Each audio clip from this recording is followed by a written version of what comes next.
So, a little bit about me. I'm from the Black Mesa area of the Navaho Reservation. I grew up 5 miles from the largest strip mining operation, most dangerous strip mining operation in the world. So, we're at the forefront, we're at the front lines of climate change, and we're pretty much the canaries in the mine. So, in saying that, what you'll see here is just an extension of me in terms of I'm a product of my environment.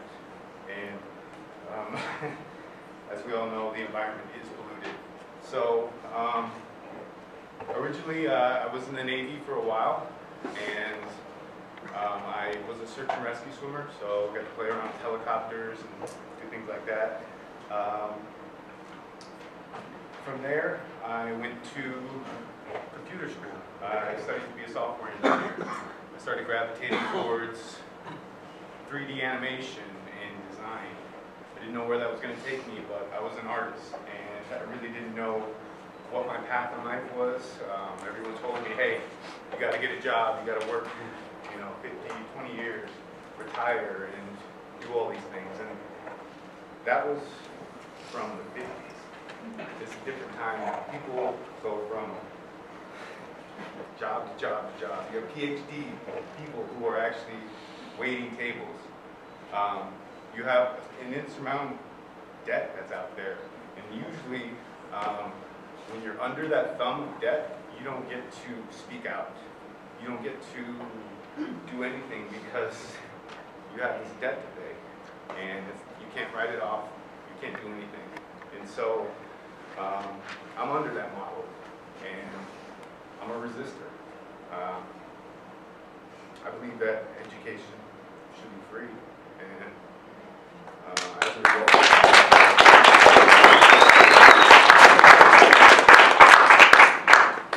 result of that, I went through many different phases of life, trying to figure out who I was. Society was telling me one thing, as Amanda said before. You got society trying to tell you who you are as an Indigenous person. And there was a lot of confusion. I didn't know who I was, going from job to job, trying to figure out. In fact, I made a lot of money at one point. I learned how to cheat the system within the system.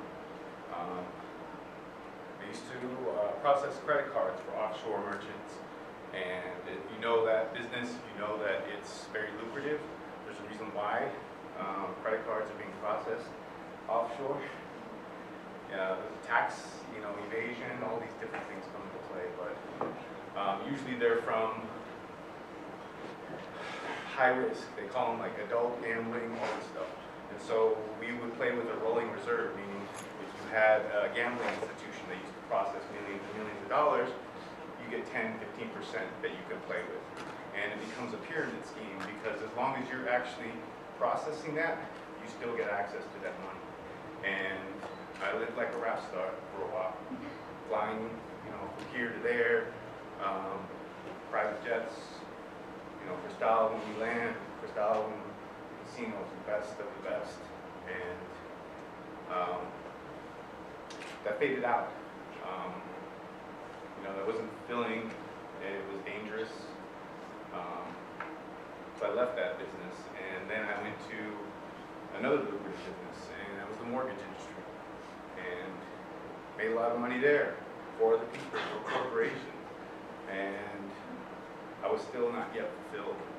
And I was always gravitating towards art. And I guess the whole time I was just denying that inside myself. So it was really hard to plug it back into something that was inherently a part of myself because of society. And so, having said all that, I started, reevaluating my upbringing, my teachings, stuff my mom had imparted to me, ceremonies, prayers, the Indigenous way of life, and started developing that. And it was, a lot of it's, where I am and who I am goes back to 4 people that I can really name. Shema Sana Lorraine and Shema Elsa. My daughter Skylar. And of course, my ex-wife too. But having said all that, having to try and find myself was really hard, but I think I am where I should be right now. And I'd like to talk to you a little bit about what I do. So, go through a little bit of this. In Phoenix, as my mom had said, you go through a lot of issues about renewable energy, or the fight for it. So we created a mural downtown in virtually the belly of the beast, where all these corporations are housed and around. They own these huge buildings. If you ever want to know who your masters are, you could just go into a city and look who's on top of the buildings. So you have APS, you have all these other corporations that are there that are actively trying to promote extractive industries. So we did a model mural right in downtown. This is on the Valley Youth Theater. You can still go there now. And it talks about the extractive industries and how water is used to, water from us is brought down here to create the most beautiful golf courses that we don't even play on. So per capita, Arizona, Phoenix has more golf courses than anywhere in the world. And it's on our backs too. So we created this mural kind of telling that whole story. On this side you see the extractive industries, and on this side you see the holistic way of life, solar, wind. There's a little bit better picture. On this side you see the strip mining operations, how they pump up water. You see golf courses on this side. In a lot of indigenous cultures you have the twins, and they happen to be a story that's been told. And you can look at a lot of indigenous culture and you'll see that imagery. Right here we see it within the pregnant female under the opera basket. And then we have the woman actually giving offerings in our culture to the cedar tree. And this isn't actually finished, but there it is right there. I'm showing my mom here. But we spent a lot of time on this, and you can still see it now, but there's a lot of imagery that's in here. You can go there and see it for yourself, but it's just one of the ways. And another thing that I got to do was we had a candidate in office, or that was trying to go for office, and it's really about the holistic way of life, taking our governance structure and changing it back to the way we used to do things before Christopher Columbus, before the colonization. You see how crooked the government is now. If you go on the reservation, it's still the same. It's based upon the same model. So I drew like a lot of design talents and kind of configured a way to design a presidential campaign so that we'd at least have a chance, considering this kind of a spin. This is called culture jamming. You take an image that people know and you put a spin on it. Our presidential candidate was called Chili Yazzie, Dwayne Chili Yazzie. He was known by that. So taking the Chili's logo, spinning it, and then actually using that association of imagery, and then just kind of throwing it back into the face of our audience. Again, we're using the imagery culture jamming.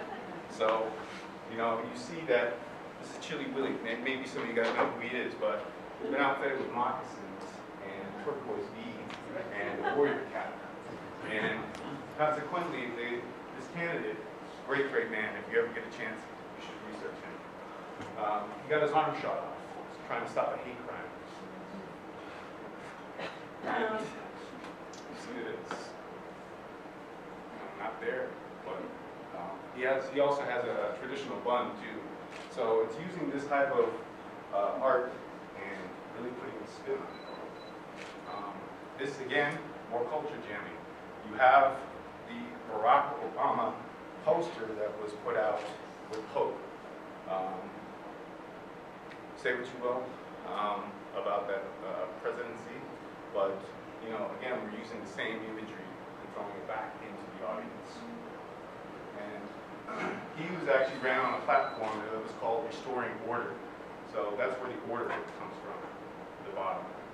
And they have some imagery that was here, had to do with the sacred colors, the 4 sacred directions, the mountains, how that all relates to earth and space. And so I was presented with this, and knowing all that, I was asked to redesign it. And I used the imagery here of winter rock. That's the earth. If you go to Arizona on the Navajo reservation, you'll see that imagery right there, the brown. We're incorporating space, we're incorporating the traditional colors. This all right here is traditional rug designs that I used to watch my grandma weave as a kid. She would take me out to,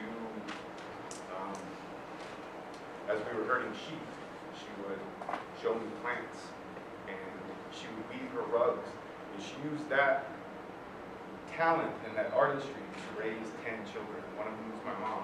And so remembering all those visuals and remembering the times that she would take to tell me, oh, this is that plant that you use for this, and this is how you get this color by using these things.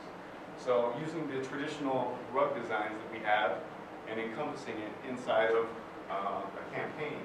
A lot of slick campaigns were run by other candidates who were sponsored by energy corporations, but those are very hollow. Stuff like this speaks to our people, and you can't buy that. You can't purchase that. That's just something that's inside of us, and when you see it, you recognize it. And so developing a campaign that is based on, you know, women, and we have something for the children, we have something for the middle part of, you know, the adolescents and the younger generation.